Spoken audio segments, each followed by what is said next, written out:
রহস্যময় kitchen room. আজকে আমি রান্না করব টাকি মাছ দিয়ে ভর্তা। ভর্তার উপকরণ হিসেবে আমি রেখেছি 1 পিস টাকি মাছ,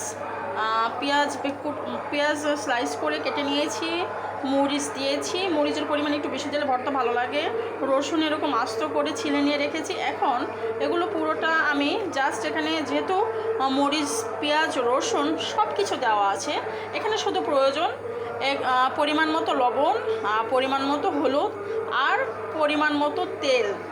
ঝালের পরিমাণটা বেশি দিলে অবশ্য ভর্তাটা টেস্ট হয়, আর তেল তো অবশ্যই যারা বেশি খায় বেশি ভর্তা এবং তরকারিতে তেলটা পরিমাণ বেশি দিলেই যে টেস্ট হবে তা তো নাই।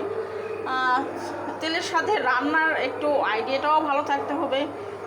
যারা আমার চ্যানেলে নতুন বন্ধুরা, আপনারা আমার চ্যানেলটি সাবস্ক্রাইব করে আমার পাশে থাকবেন আর আমাকে সাপোর্ট করবেন এবং আমার ভিডিওটি আপনাদের বন্ধুদের সাথে শেয়ার করবেন।